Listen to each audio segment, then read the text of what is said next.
I knew you, right? It's yeah. You got. Father, can you take care of it? Yeah. I'm sorry, Father. I shouldn't be doing that. And I did have to do a little bit of a quick rewrite here to some of my stuff because I was told, Father, there'd be no clergy. I don't know, you know. So that's why I got the little seat on the end there. But I'm glad you're here. I'm thrilled you're here. It's my great honor to be here, and I have known Nibs a long time, since high school and even a little bit before that. And I also served as Nibs' first campaign manager when he first ran for mayor of Dunmore a long time ago, in 1985. And when Jake asked me to be on the program tonight, he said, we want to have the guy who's most responsible for Nibs' political career on the program. He said, unfortunately, anonymous Dunmore businessman can't make it. So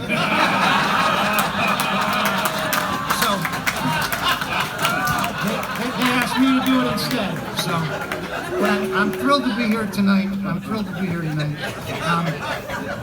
As I said, I was Nibs' first campaign manager, and for a long time, it was the only campaign he ever lost, the one that I managed.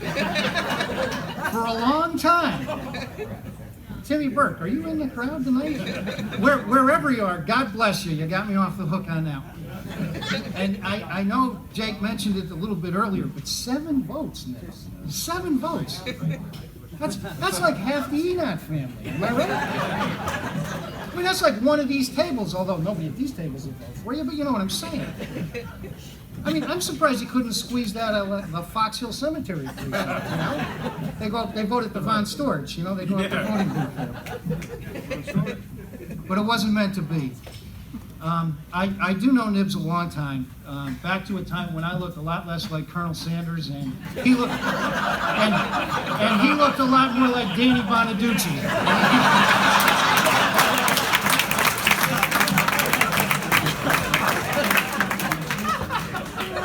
I first encountered Nibs when he was the star point guard on the St. Mary's Warriors basketball team, and I had my ass firmly nailed to the bench for the St. Paul Crusaders. And about 6 or 9 months after that, he and I showed up at Dunmore, 2 young Catholic school kids trying to make it in the big bad world of public high school. And we became fast friends because, let's face it, with Nibs, he'd talk to a friggin' piece of wood. So all you gotta do is smile and nod your head a lot and become his friend, you know? But we were both what was, and still are, I guess, what was known in Dunmore in those days as ballbusters. I am nowhere near in Nibs' class in that particular respect, but I did get him good very early on when we were freshmen in high school, and I think it sort of cemented our friendship. Nibs and I had freshman general science together, and in those days, general science was taught by Mr. Suma, who, like all good teachers at Dunmore, had a nickname, Bossy Suma. And those of you who remember Bossy Suma, remember he had a voice like this. Bossy could have been a Shakespearean actor, but instead he was the 9th grade general science teacher. And of course, I know many of you here know that he taught us the 6 steps of the scientific method. Right? 1, recognize the problem. 2, collect facts and data. 3, form a hypothesis. 4, test the hypothesis. 5, form a conclusion. And 6, apply the conclusion to similar problems.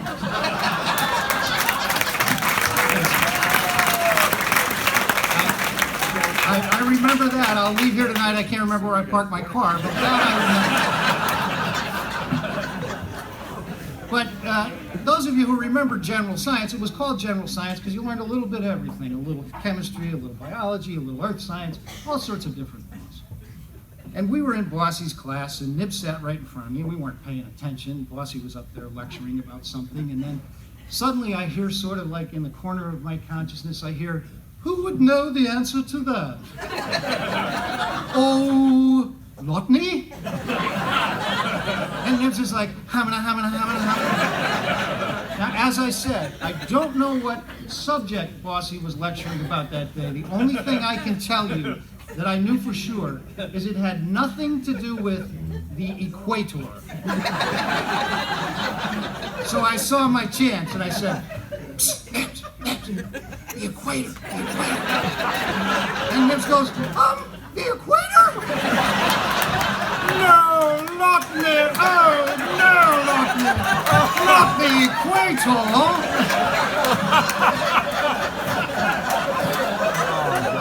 So I got him pretty good there, and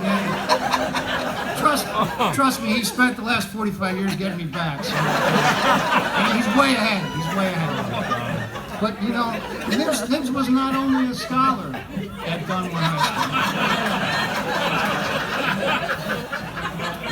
Father, forgive me. He was also an athlete. He was the star point guard on the Dunmore freshman basketball team. And in those days, we used to play the East Scranton Junior High School basketball team, who had their own star, somebody you may have heard of, Mike Munchak. And one day in one of those games, Nibs and Mike Munchak dove on the floor after a loose ball. Apparently on the way down, Nibs did something that Mike Munchak objected to, because Mike Munchak said to him, "What, do you want to punch in the mouth?" And Nibs, being Nibs, said, "Why, do you?" And so it came to pass, my friends, that the future NFL Hall of Famer and the future mayor of Dunmore were rolling around on the floor trading punches.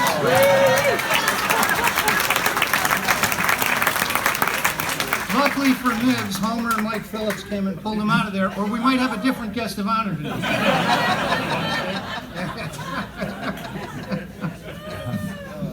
But Nibs and I, as we went through school, and I wasn't sure I wanted to tell this story, but I think I have to now, because you'll see in a minute. But as we went through Dunmore High School, we experienced what a lot of kids going through high school experienced at that time. We had Cosmo Lally to teach us health. All the old folks in the crowd just identified themselves because they knew who Cosmo Lally is. But Cosmo Lally was our health teacher, and you know, you'd have health once a week. And we used to have what was then called Cosmo's Film Festival, right? Because every week, Cosmo's version of teaching health was he'd take you in the auditorium and he'd show you a film. And you know, there'd be some kind of film about the dangers of smoking or drinking or doing drugs, you know. Little Billy and Billy's friends are, "Come on, Billy, let's go to the party, let's go to the party." Billy doesn't want to go to the party, but they convince him to go to the party. And so they go to the party, and it's at a house that looks suspiciously like the set of the Brady Bunch, you know, where they're having this party. And of course they're doing drugs there. "Come on, Billy, take this." And Billy doesn't want to take it. And sure enough, they convince Billy to take it. And as soon as he takes it, the screens gets all wobbly, and psychedelic colors in there. It's like wah wah wah music. You know? And then the sirens go off, and the cops show up, and the ambulance shows up, and Billy's parents show up, and then Sonny Bono comes on the screen and says, "Don't do drugs, kid."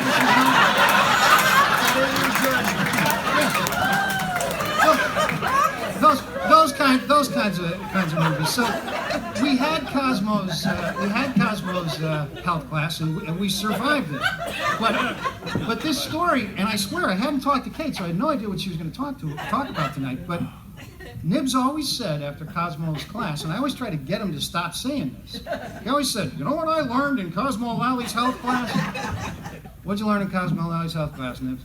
"He taught me how to train my body to take a good crap in the morning." Now tonight we found out apparently he didn't teach him so well.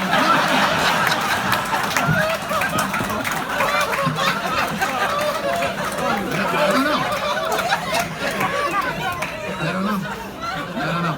But I do have a confession that I have to make to this crowd. I am responsible for introducing Nibs to something in high school that became a lifelong problem, frankly, that he suffered from and that many people here have suffered from because of it. When we were coming toward the end of our time at Dunmore, we decided we thought it would be pretty cool if we were the masters of ceremony for our class night.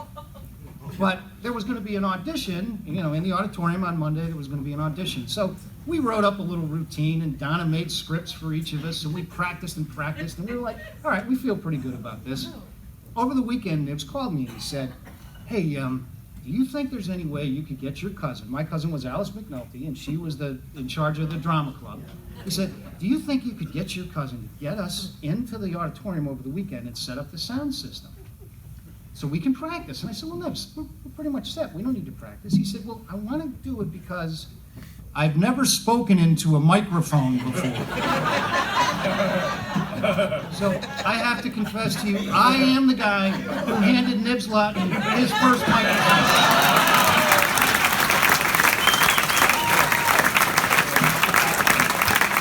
He took right to it, as you may know. The attention whore was born that day, you know, or at least the amplified attention whore, you know. But actually, a law of the Nibs Loughney universe, no less certain, I would say, than the law of gravity was established that day. And if Bossy Suma was here, he would tell it to us something like this. If Loughney is in a room, and there are two or more others in that room, and there is a microphone in that room, the microphone will be in Loughney's hands within 10 minutes. And will not be relinquished for at least an hour.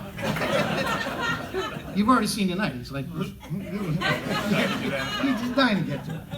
You'll get your chance. You'll get your chance. You know, we had our 10th high school reunion at the Greenridge Club.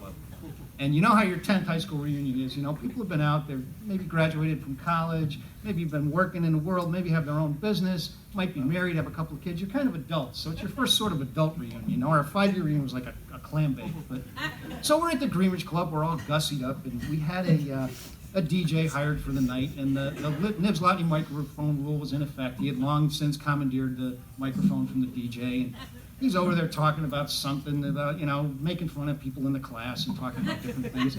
I'm standing at the bar waiting to get a drink, and again, sort of out of the corner of my consciousness, all of a sudden I hear, you know what Cosmo Lally taught me in health class? I said, excuse me, I went over to the DJ, I said, cut him off, cut him off.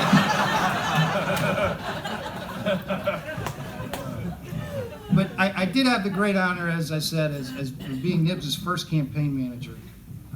And he asked me to do it, and I was very honored. Found out later he only came to me after he asked people who actually knew stuff about politics. And they said, I'm not doing that. So. But, you know, he was 25, I was 24 at the time.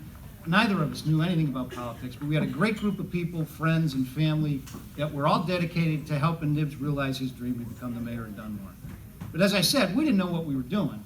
So we didn't know what you could do, what you couldn't do. We had bake sales, we had garage sales to try to raise money, we had T-shirts, we had hats printed up, we had all kinds of things. One time in the middle of the week, Nibs calls me and he said, what are you doing Saturday at 5 o'clock in the morning? I said, geez, Nibs, I don't know, I'm hoping I'm sleeping. Why? He said, I got my hands on some bread. I said, bread?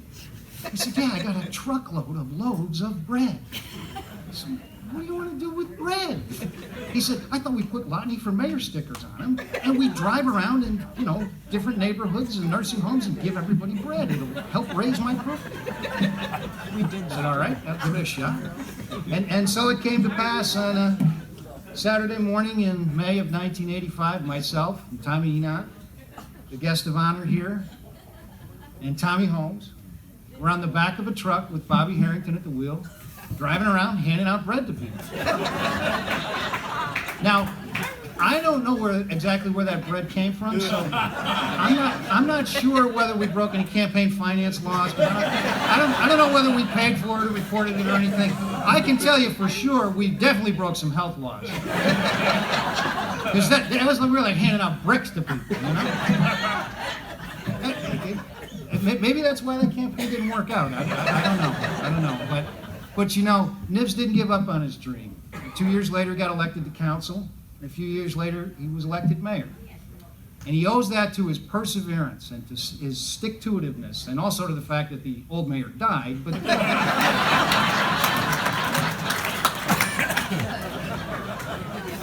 and he had a good run as mayor. He got a lot of notoriety. I mean, mostly for stuff like dressing up like Elvis and tending bar, you know. But he did get, and you all may recall that tireless promoter of all things Dunmore, Lisa DiPaolo, did an article in the national magazine, George Magazine, about Nibs, you know, small town mayor, yada yada. But part of the article, you had pictures of him and talked about him dressing up as Elvis and bartending, because it wasn't embarrassing enough that we all knew about that. The whole country knew, you know? But honestly, the George article was very well received, and there was actually talk from TV people about some sort of TV script, like a sitcom about Nibs' life, which I think would be kind of redundant, but or a reality show about Nibs' life would be kind of scary, especially after Kate's story. But unfortunately, the TV talk died down and nothing came of it. Although I've heard that recently the TV folks are sniffing around again. They want to do something called Celebrity Rehab Dunmore style. Could be something there, you know. But it is great to see all of you folks here tonight. All of you friends, you dedicated friends who've come out and shown up for Nibs and for Donna and for this great cause. You know, and Donna, just for a minute, how about Donna? I mean, yeah.